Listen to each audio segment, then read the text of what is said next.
Hello, and welcome to everyone. My name is Charles Firth, and on behalf of the Geelong Regional Library Corporation, I'd like to welcome you to this evening's event with author David Hunt to discuss his latest book, Girt Nation. Now, before we begin, the Geelong Regional Library Corporation acknowledges the Wadawurrung and Eastern Ma original owners of the lands on which their library services operate.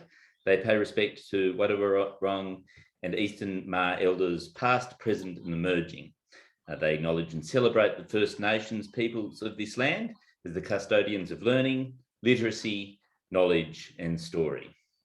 Thanks for joining us tonight. I'll just do a couple of housekeeping things before we actually begin. First one is that you can participate in the sort of Q&A part of this evening.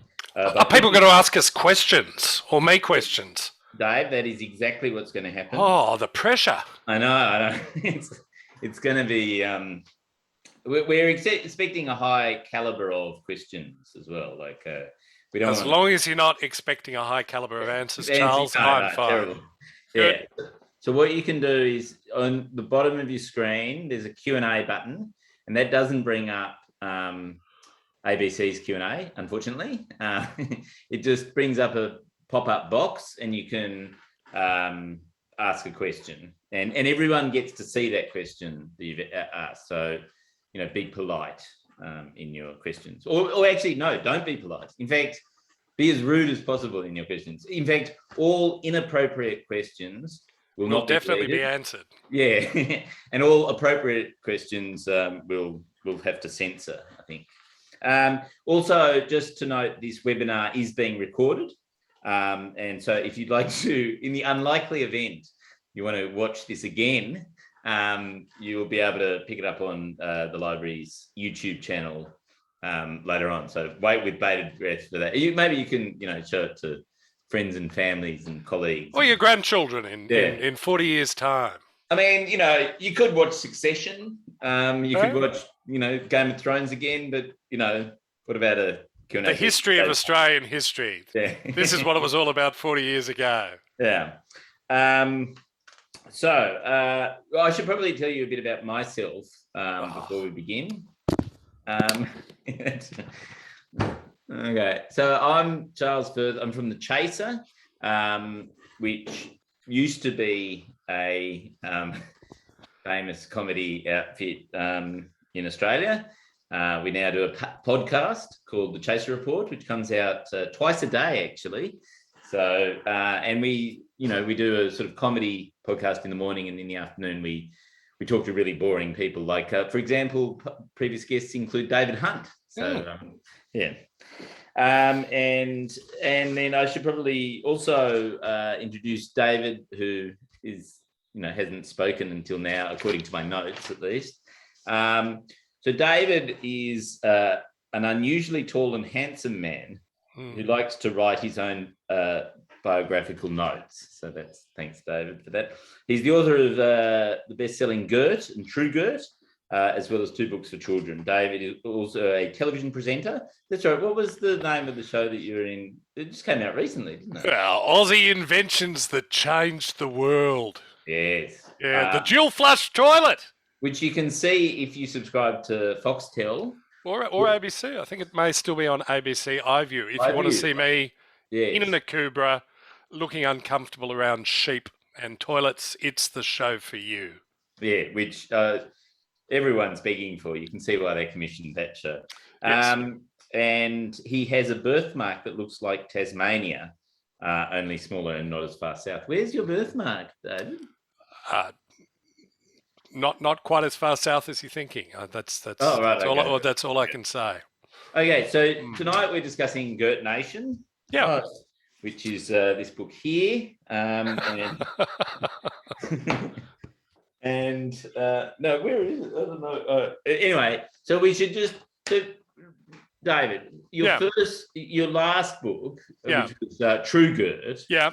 It ended with Ned Kelly. Oh, you did it. It ended with Ned Kelly and it was his last words. And from memory, I think it was actually there was a sort of dispute about what his last words were, wasn't it? There was look, there was Alfred Deacon, who's the lead character in my second book, was actually a journalist at Kelly's hanging. And normally when you're a journo, you want to report somebody's last words because they're meant to be meaningful and full of portent. Deacon said nothing about Kelly's last words, but other journalists reported his last words as "well," which fair enough. Yeah, no, but not very. No, well, I suppose, or well, I suppose it has come to this then. And my favourite, what a nice little garden. That was probably the journalist from sort of Horticultural Weekly or Gardening Australia or Gardening Victoria, as it would have been then. Because you actually say in this book that actually getting the last words, getting the scoop on the last words was something that would actually sell papers. Absolutely. Look, I mean, Kelly sold papers. I mean, if you just put a picture of a trash can on a paper with sort of an eye slot, everyone would buy it because they'd think it was, a Kelly special. He was incredibly popular, and not just in Victoria, but sort of, around Australia and indeed, the rest of the world took an interest in a so-called mature democracy that was putting on an international exhibition. And you've still got a guy running around the country in a metal gimp suit, with shotguns. The world was impressed. Yeah. Good on you, Australia. So, but the Such Is Life line actually came from, it was a Sydney-based publication, wasn't it?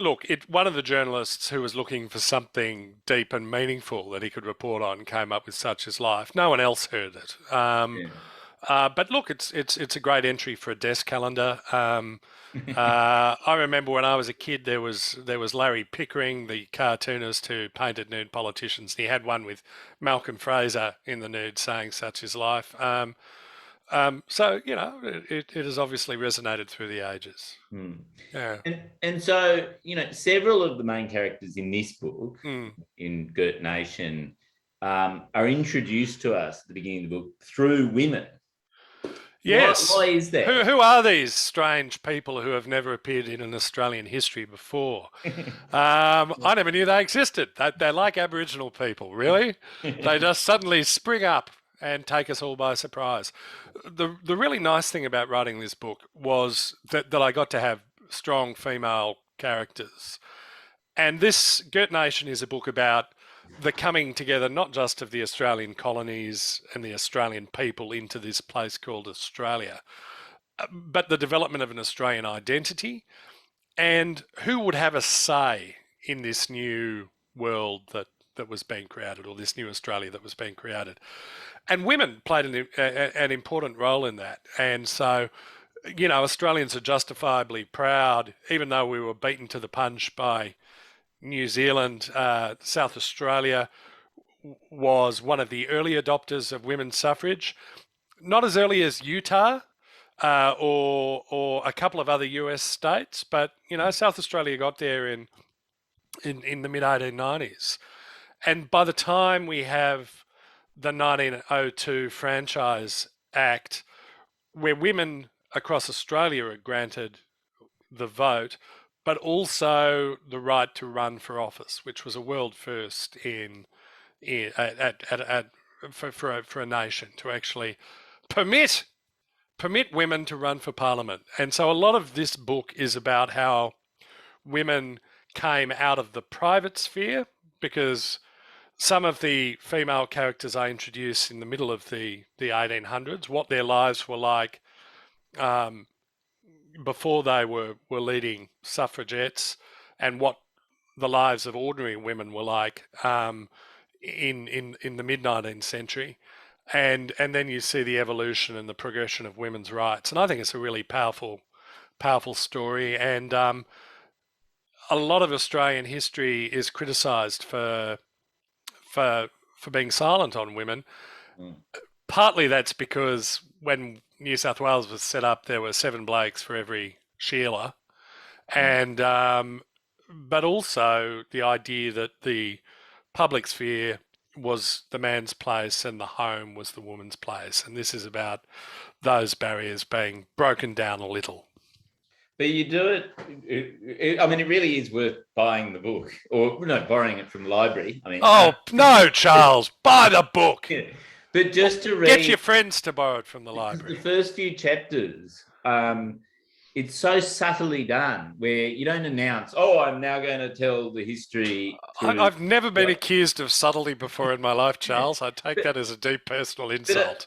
But it sort of took me a little while to realise, no, all these main characters are women, and then we're then introduced to sort of the men through them, but it's through their relationships with the women that that you sort of begin to meet them. Can I just say, for all you men out there, there are also plenty of men, there are men in this book. Right, yes. But no, look, certainly the interest in this ignored part of the population in public life and how they literally clawed and fought their way into having a slice of the democratic pie is an important part of not just Australian history but world history. But also, wasn't it the case that it was also seen as a bit of a joke at first, the idea that women could run for parliament and stuff like that? Like, I tell the story of Fanny, and I've completely forgotten her name, which is a terrible thing to do. Fanny, there you are. The first woman ever to vote in a Victorian election in Castlemaine, as I think you Victorians know it. Whilst north of the border we call it Castlemaine, but Castlemaine. She is actually an African American woman who turns up at the polling booth and votes in the 1850s. She was also a single mother.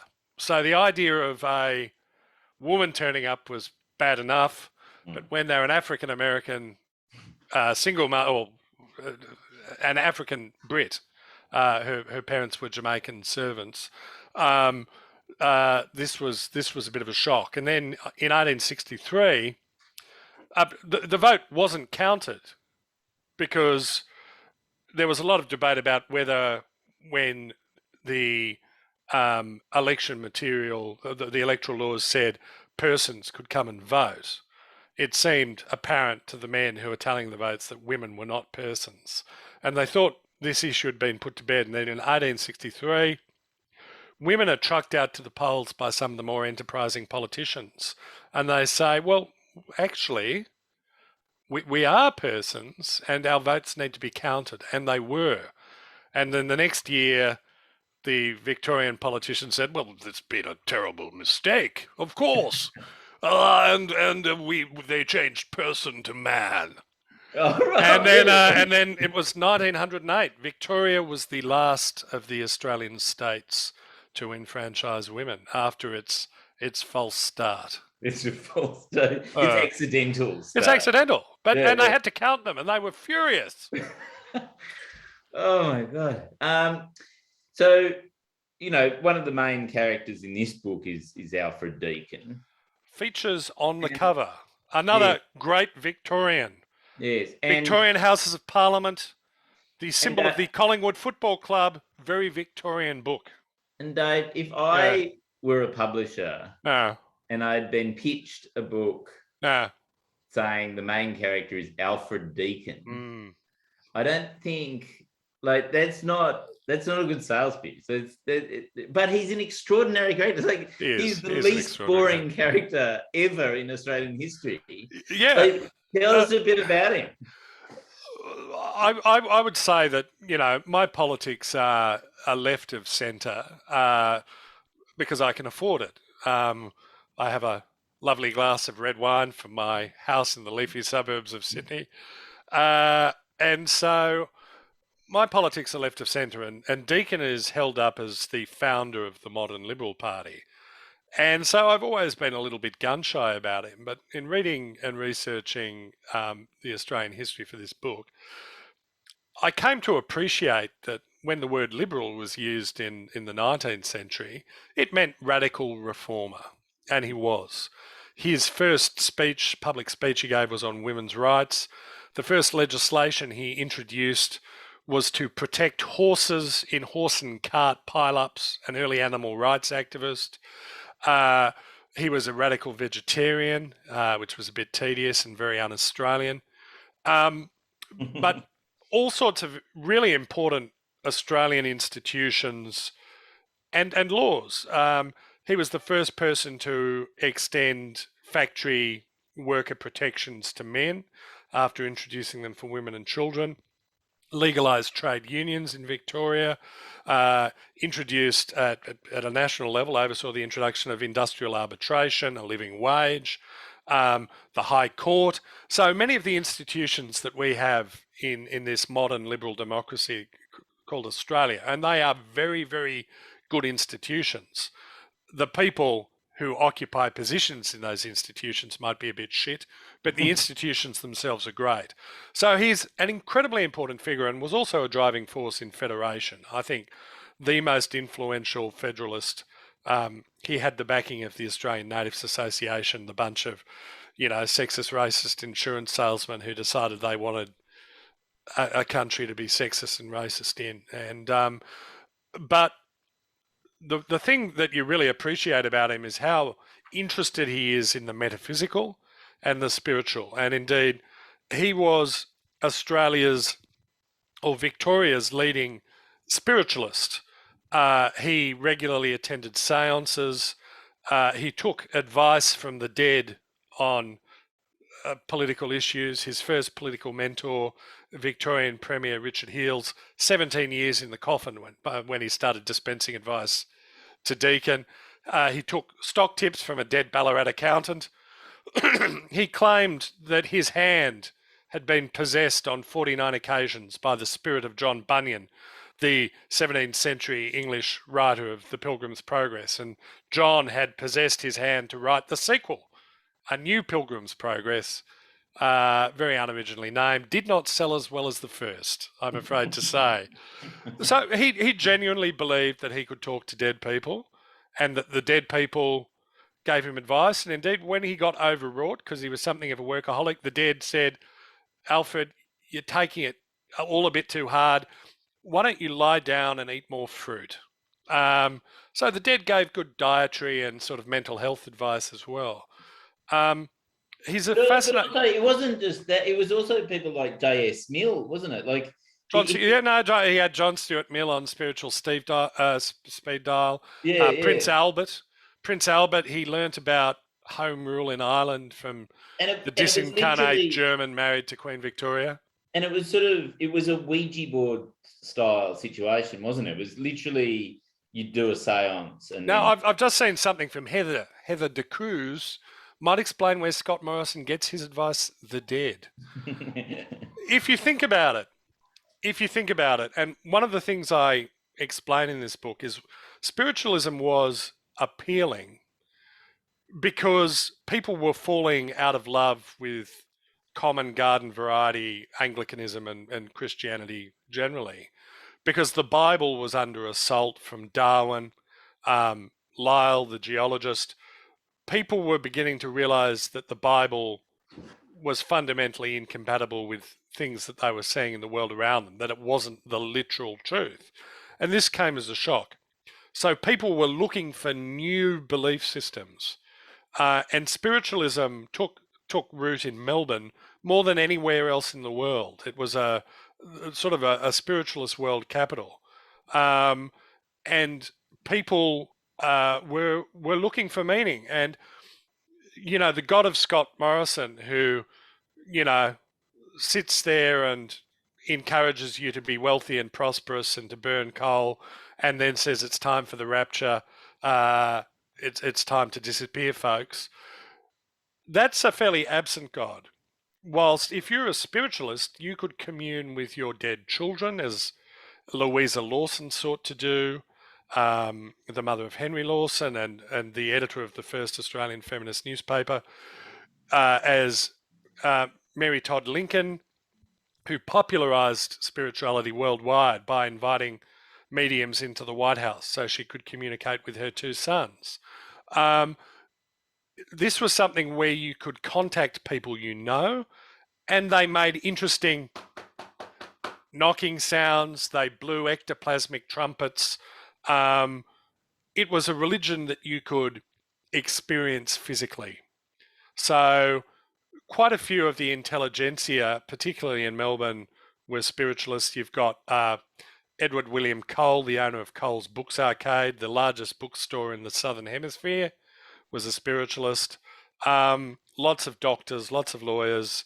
It was not as wacko as it sounds. Not as wacko as the Nunawading Messiah. The idea that the Messiah would choose to come to Earth again in Nunawading. James Cowley Morgan Fisher, aka the Nunawading Messiah, convinced his followers that he was the Messiah returned to Earth. He was an ex-convict and coal burner who had a coal burn on his hand that he claimed was a stigmata. He took over his mother-in-law's church. He encouraged his disciples to believe that they were immortal and that the devil might be exorcised by running around Nunawading and the surrounding countryside at night banging pots before embarking on a bigamous relationship with his wife's two sisters. As I point out, he was not the Messiah, he was just a very naughty boy. But you Victorians, you do religious crackpots like nobody else. God love you, because they give me something to write about. But before we move too far away from Alfred Deacon, can I just pick up on a couple of other fascinating things about him, which was he was a journalist as well as a politician. Yeah. So I think hadn't he hooked up with David Syme's daughter? So we find Deacon finishing law at Melbourne Uni at a bit of a loss. Nobody wants to hire him as a barrister. He has a stationery business that fails. He's writing Ponzi art reviews and strange blank verse plays and books that nobody reads, and channeling John Bunyan. So he's in no way successful until he comes into contact with David Syme, the editor of The Age, through his wife Amabel Syme, who was a spiritualist. And Deacon runs the Sunday school for spiritualists, where he teaches spiritualist children calisthenics, singing, dancing, and raising the dead. And he comes into contact with Mrs. Syme, is introduced to David, and David sees something in this bloke, gives him a job as a journalist, but also sponsors his entree into Victorian politics, because Syme was like this Rupert Murdoch-like character who Victorian politicians lived in fear of him because his word was law. And so he tapped Deacon on the shoulder and anointed him for politics. Back in those days, you could be a journalist and a politician at the same time. The line between truth, reportage, and blowing smoke up your own arse was non-existent. And so there were lots of politicians who were journalists. Henry Parkes, the 5-time Premier of New South Wales, another central character of the book, had a background in journalism. Lots of politicians did. What was interesting about Deacon, particularly for the last 13 years of his political career, during which he was Prime Minister 3 times, he was the anonymous correspondent for the Morning Post, a British conservative newspaper reporting on Australian political affairs. And he'd write these pieces. Deacon, by that stage, was a protectionist, believed in tariffs to build up Victorian and Australian manufacturers as opposed to free trade. But Deacon, the journalist, was a free trader. Deacon, the journalist, is frequently critical of Deacon, the politician. He writes, who are these galahs, down under? And he'd write about nobody can understand what Deacon is doing, the enigmatic Mr. Deacon who moves in ways that cannot be understood. And Deacon's writing all this about himself and posting it off to England. So, but he also did things and getting £500 a year for it. So he was making good money. A good write-up in the local paper, like in the Age. whenever he did a speech, didn't he? Well, that's the day, yeah. And he'd report on his own speech, Alfred Deacon, what a commanding performance. Story by Alfred Deacon, yeah. So he started as a free trader, right? Yeah. And then he hooked up with David Syme's daughter, and David Syme was a protectionist. David Syme's wife. His daughter went to Sunday school. Yeah. Oh, what's her wife? And then he swapped sides as part of the deal with coming on board. Look, I mean, the one thing, an anti-Rupert Murdoch. Well, you've got to say about Deacon, he was actually a man of great principle, and he resigned several times over matters of principle. It was probably a genuine conversion from free trade to protectionism. Right. The fact that he got a couple of jobs out of it may have helped ease the way, but his protectionist beliefs, I think, were genuinely held, and I think he was just having some fun when he was writing about himself as a free trader. I think, you got to make your own fun in politics. So you just mentioned Henry Parkes. Yeah. You want to just tell us something about him? Because he was a larger than life figure. He was a gold medal rooter. He 17 kids. Still on the job at 76. A string of mistresses, one who he picked up at the Melbourne exhibition, brought her home from Collingwood, installed her in a flat in a cottage in Redfern, where he would sort of disappear to after a hard day of parliamenting, whilst his wife was safely installed in the Blue Mountains. And of course, when his wife dies, he marries Nellie, his mistress, and when Nellie dies of uterine cancer, while she's dying of uterine cancer, he hooks up with her attractive 23-year-old Irish nurse who becomes the third Mrs. Parkes.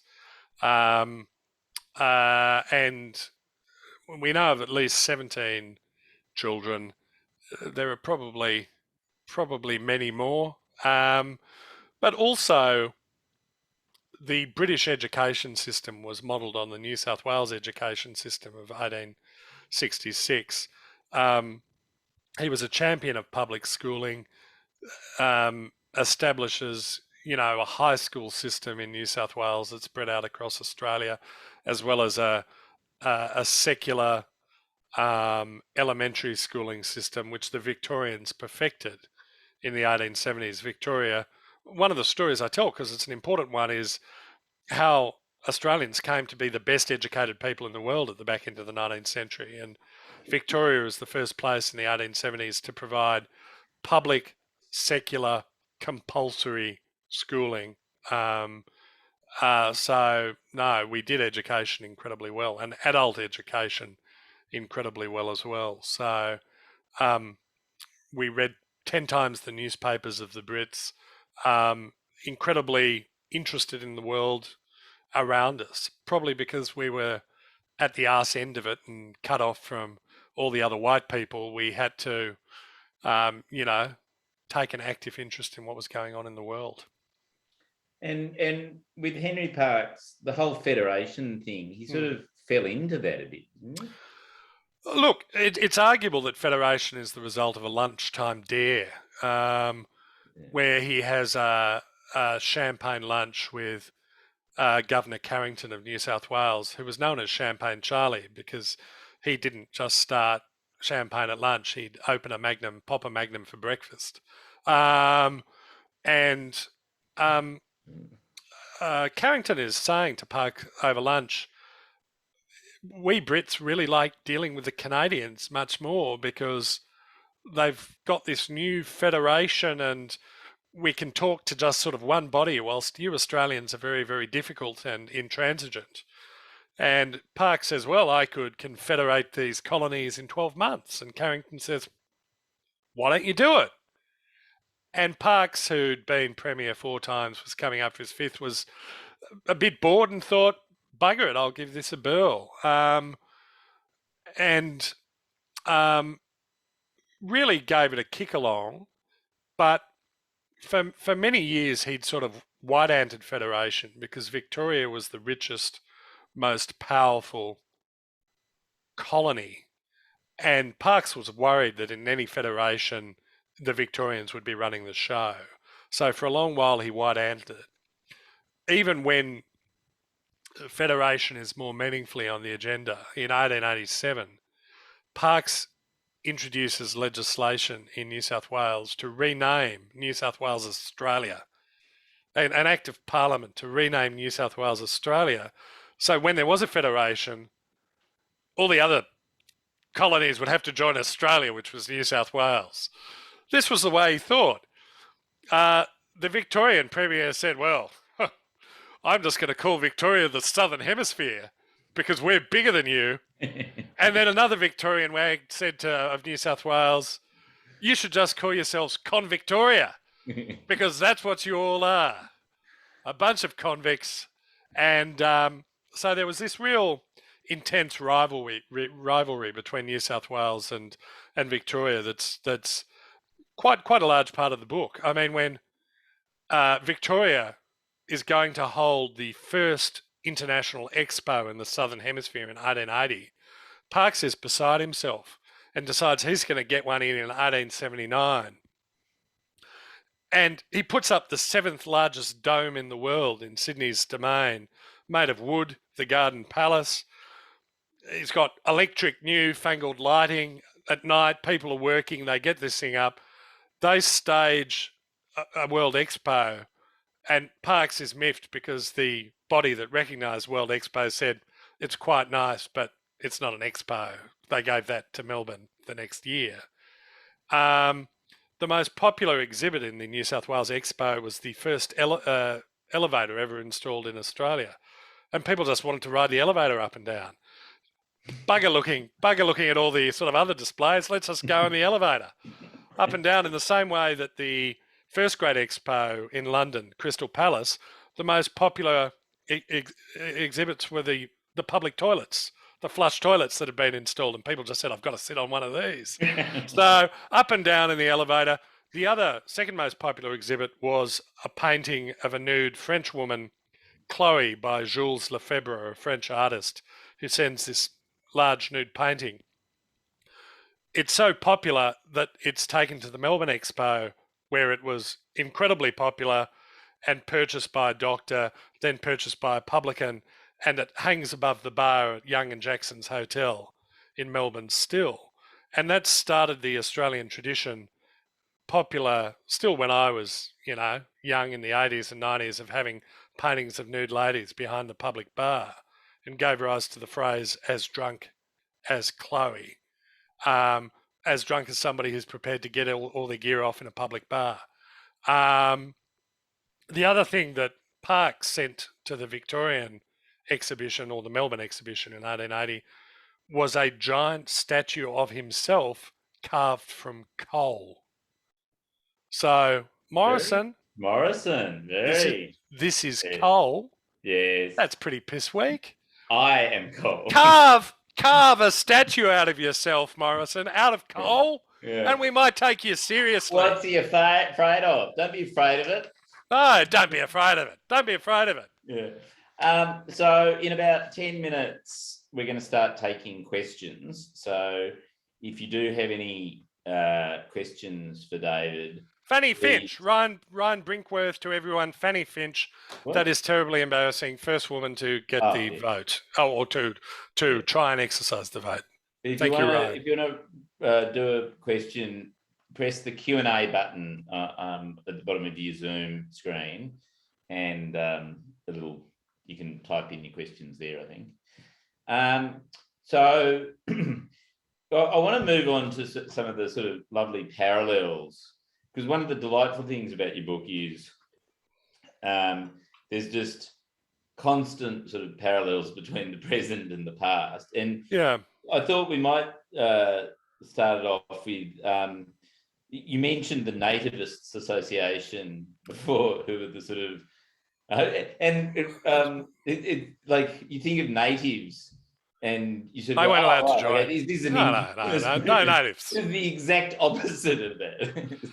The Australian Natives Association were originally a bunch of, it was a friendly society, who were friendly as long as you were a white man.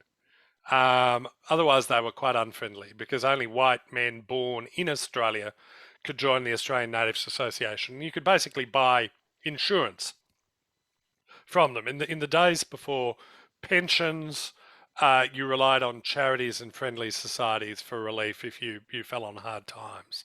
So basically, this bunch of sexist, racist insurance salesmen become this very powerful lobbying force for federation. They wanted everybody to be an Australian native. They wanted everyone to be an Australian white man. And to do that, they needed an Australia. They needed an Australia Day. So they were the people who pushed for the 26th of January to be a national day of rejoicing. They wanted Australian history to be taught in schools as long as it was of the right and the white kind. Alan Tudge would have loved the Australian Natives Association because the Australian Natives Association said, gee, it's great to be an Australian native. We Australian natives can do no wrong. And so they were incredibly influential in the federal story. And Alfred Deacon sort of tapped into them and was their sort of political, their man in Parliament. Yeah. But didn't he sort of try and tap into it originally in a sort of non-racist-y way? Like, didn't he sort of... Deacon himself was nationalism and the protectionist side of it. Deacon himself was the least racist politician well, there were a couple who were perhaps less racist, but he was nuanced in his xenophobia. He argued during debate on the Immigration Restriction Act on why should we keep all of the Asian people out and other coloured people, but the focus was very much on the Asians and in particular the Chinese. Why should we keep them out? Everyone else was saying, I don't want a Chinaman marrying my daughter, I don't want mixed race kids, that's disgusting, or I don't want them selling vegetables to my wife and I'm going to boycott Chinese vegetables, or even Chinese vegetables give you leprosy and syphilis. And there was actually a New South Wales Royal Commission that seriously investigated the question of whether Chinese Australians were deliberately infecting good Aussie women with syphilis by giving them vegetables. Seriously, they actually had a, please give us some evidence on this. But Deacon said, no, the reason why we don't want the Chinese coming here is they're bloody good at their jobs. They work hard. They're more efficient, and we don't want the competition. So Deacon spent time in India. He writes about Islam, Hinduism, Buddhism. He's interested in Eastern philosophy generally. But he used racism and he used white Australia as a nationalist force to bind the Australian people together. He understood that if you wanted to have Australians, you needed to find some un-Australians to make the Australians feel Australian. And so he harnessed racism and xenophobia for a nationalist purpose. The other thing that I want to, before we go to questions, and we have some great questions coming, but I also just want to touch on the sort of formation of the Labor Party. Do you know, Charles? Yeah, it was. Because your sister was a Labor politician. Yeah. It's a little known fact, ladies and gentlemen, that I've known Charles since he was a small child when I was dating his sister. And I used to go round to his place and they'd all be singing Red Fly the Banners O and marching and waving their little red flags. And gee, they were a tedious bunch. And so the Labor Party was born out of the trade union movement when the union movement realised that the strikes they'd been having fairly effectively through the back end of the 1870s or through the 1880s weren't cutting it. So the shearers' strike of 1890, the maritime strike of 1890, shearers' strike 1894, some mining strikes, they got wiped out. And they thought, we have to look at the principles that we have in terms of organising industrially and organised politically. And they were ruthless. They latched upon racism as a platform for drumming out the votes of people who weren't workers. So to broaden their appeal, they latched on to the idea of white Australia, which was central to the Labor Party platform. Early Labor looks like One Nation today in many respects. That's entirely what you get out of the book. Is you just it's you know, give them a fish and chip shop and there you have it. But also, they had some very interesting cats. The first Labor Prime Minister of Australia is a bloke called Chris Watson, who succeeds Deacon in 1904. Except he wasn't Chris Watson. His real name was John Tank. Chris Watson claimed to come to Australia from New Zealand and found work mucking out the stables of Government House in Sydney. Kiwi Chris, everybody liked Kiwi Chris. He came from the right part of the world. He was a British citizen, but he was really John Tank from Chile. And nobody knew this until after he was dead. He wasn't a British citizen. His father was a German Chilean. He'd never been naturalised. He was an early Barnaby Joyce who was squatting in Parliament, pretending to be a Brit when he wasn't. And when I say pretending to be a Brit, now you've got to be an Australian citizen to sit in Parliament and not be beholden to any foreign power. Back then, you had to be a Brit because there was no such thing as an Australian citizen until 1948. We were all British citizens until then. Yeah. No, I tell the story of the rise of Labor in this book and how they spent 25 years, the first 25 years of their collective being, having passionate meetings about whether they should have a U in their name or not, whether they should be Labour or Labor. And they went for the American rational spelling approach and dropped the U. Yeah, but it took them a quarter of a century to do it. Well done, Labor. See parallels between the past. But yeah, look, we may get back to some more of those parallels, but let's go to questions now. Yeah. The first one's from Janet, who asks, is there a Janet. Hello, Janet. Is there a conscious emphasis on the role of women? In my book? In your book? Well, yeah. Well, or in life? Look, yes, there is. And the reason for that is I found one of the things I'm interested in doing is telling a narrative history of Australia rather than a thematic history. But you want that thematic history to come through. To do that, you've got to tell a story. And to tell a story, you've got to find characters you can hang the themes off. And I found some incredibly powerful women characters. Catherine Helen Spence is somebody who appears throughout the book as her life evolves. She's Australia's first woman journalist, although she writes under her brother's name because nobody wanted to read something written by a woman. She's the first Australian female novelist to write about Australia. She's the champion of proportional representation, which she lobbies for throughout her life. The idea that it's not first past the post. We don't just want we don't want the most popular person to win.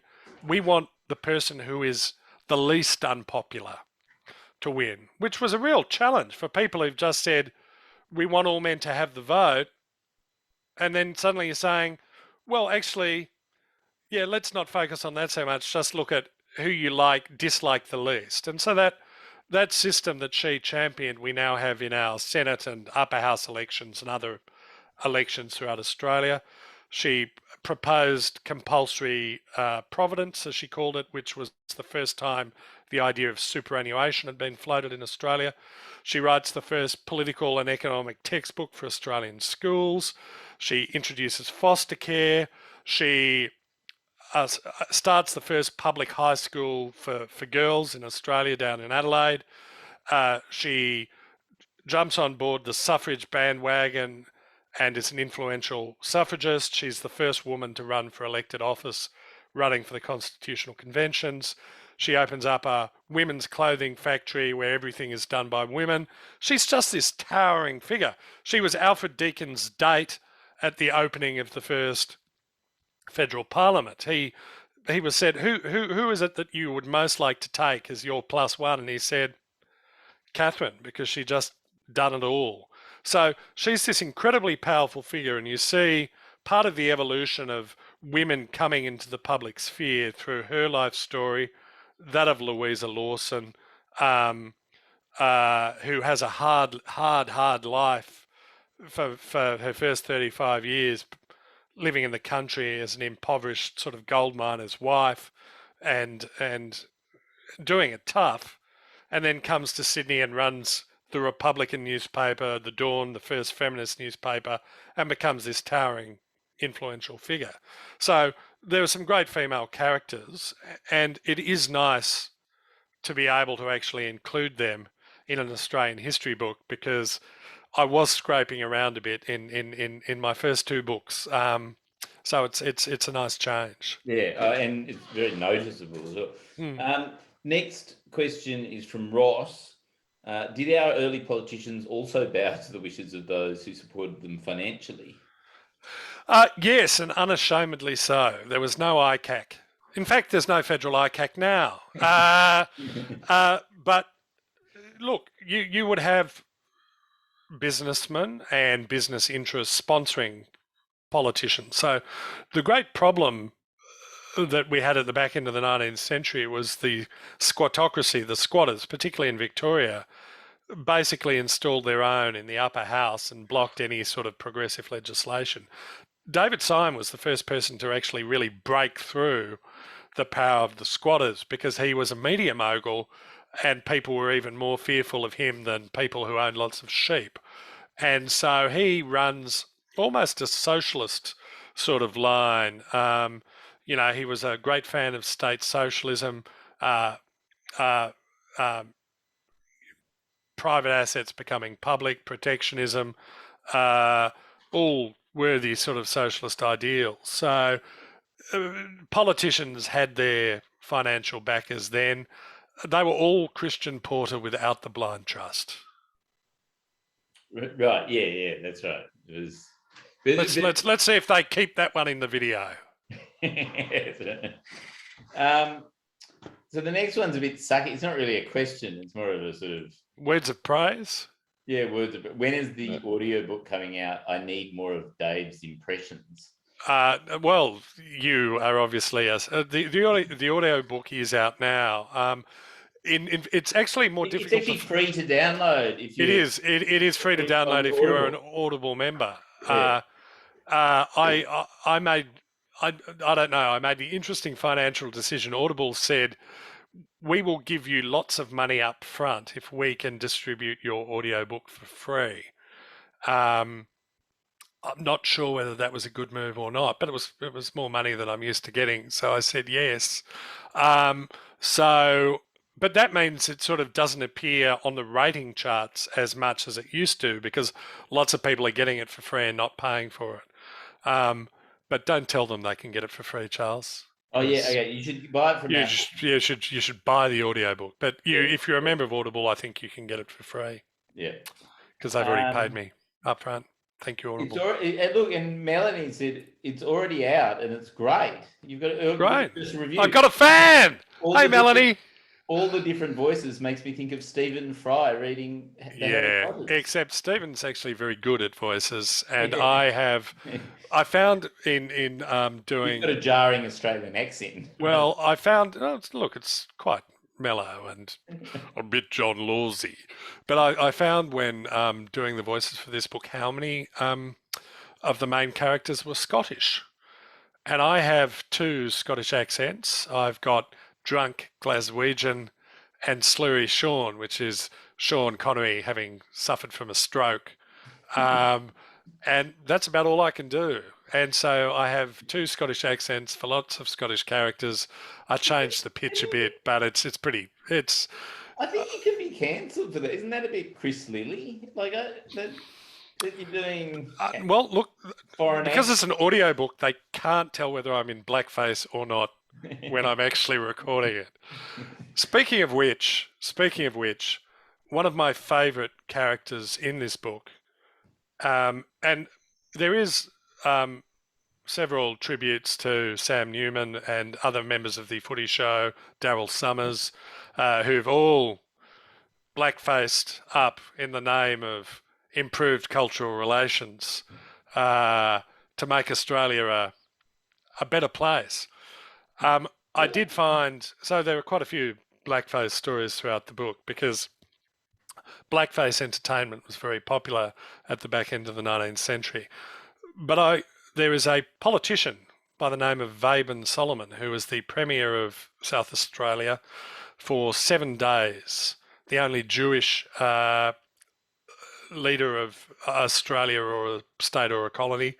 And because he was only Premier for 7 days, he got the nickname Sudden Solomon because he didn't last very long. But that was better than his previous nickname, which was Black Solomon, because when he'd been up in Palmerston, as Darwin was then known, and was a member of the sort of local Chamber of Commerce and a popular man about town, he took off all of his clothes, painted himself black, and wandered naked through the streets of Darwin for an entire day on a dare to impersonate an Aboriginal person. So you have this guy who becomes the Premier of South Australia, not just blackface, full black body, and the Northern Territory seat of Solomon is named after him. So council culture has not yet caught up with the electoral. I'm looking forward, as a result of people who read this book, to be out in the streets demanding that the seat of Solomon be renamed. So Georgina Smith on the chat has demanded that you do the accents, the Scottish accents. Do you want to? No. I need to drink, crack a can of Urn brew, and eat a deep fried Mars bar before I can even attempt it. So Lindsay smelt. What did Lindsay smell? Hey. Hey. I'm interested in the role of bush poets in developing Australian identity. What did you find the whole. What did you find most surprising? The whole book is, so there are two main characters. Deacon's one, Banjo Paterson is the other, and nobody. Banjo was the most effective vector for the bush myth in Australia, which meant that every accountant in Sydney or Melbourne who owned an Akubra thought they were the man from Snowy River, because he creates this bush myth, this myth that Australians are all these hard-living shearers and drovers and stockmen. And he was the first Australian poet to write with a distinctly Australian voice and idiom. He starts off, actually, I refer to him on the back of my book as a jihadist poet, because his first poem was an anti-war poem in 1885 called El Mahdi to the Australian Troops. The first time the troops from Australia had been deployed overseas, this time to the Sudan, to get rid of the Mahdi, who was a hardcore Islamist cleric who'd beheaded the British general on the steps of the palace in Khartoum. And so we sent some troops over, and the Bulletin, which was pro-nationalist, anti-imperialist, said we shouldn't be going and fighting wars overseas. And they publish the poem by El Mahdi. It's written by El Mahdi in his voice, and it basically says to the New South Wales troops, you will be swept out of the desert like sand before the gale, and ends with God and the Prophet, freedom will prevail. So it's this sort of call for jihad. That is Banjo's first work. And then he realises that it's a career-limiting move to name yourself after the world's most hated hardcore Islamist cleric, and calls himself Banjo after his childhood horse. Because he's then writing a lot of racing poetry before getting into bush poetry. But to answer your question, the book is full of not just Banjo Paterson and Henry Lawson and Harry Hardboard Morant, the Breaker, and other bush poets, because paintings by Tom Roberts with men fondling sheep, because all of these things were instrumental in convincing Australians who, at the time, white Australia was the most urbanised place on earth. People lived in cities and towns. There were very few people living in the bush. But they created this idea that we were a bush nation, which helped distinguish us from Britain. We wanted to be part of Britain. We wanted to be British, but we wanted to be not the weedy, pale Brits from back home, but the strong, outdoor, strapping, manly Brits from the Southern Hemisphere who could towel them up at cricket. But they themselves were pretenders as well, weren't they? Like Banjo Paterson went. Banjo Paterson was a Sydney lawyer. Went to Sydney Grammar, your old school. Played polo. Had a Japanese valet. Yeah. Look, again, he grew up on a station. He sort of knew the bush. He liked the bush. Henry Lawson hated the bush. He didn't want to be known as a bush poet because all of his writing, it was, gee, the bush is shit and hard and people have terrible lives. And he and Banjo actually have this sort of battle of the poets in the pages of the Bulletin, where Banjo writes a poem praising the bush and Henry, the next edition, writes, in response to his poem, how shit the bush is. So that was a little side racket they had going. I've got in my notes Henry Lawson, debt collector. I can't remember. Was there an anecdote about a debt collector that was funny? No, that's just no. Don't know what you're on. Yep. Okay. So let's just we've got time for maybe one or two more questions. Janet again has just asked, do you think attitudes have really changed much since the Australian Natives Association today, or is that the whole point of your book? Look, no, I think it has. I mean, I think most of Australia is.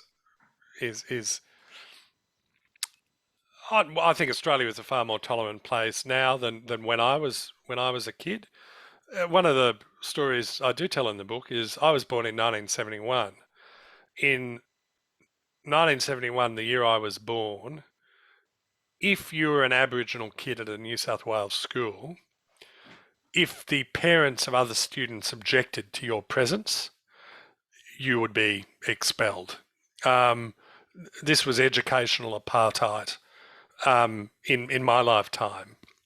I think Australia's come a long way. What I would say is that all of my books are cautionary tales, because I do believe that history repeats.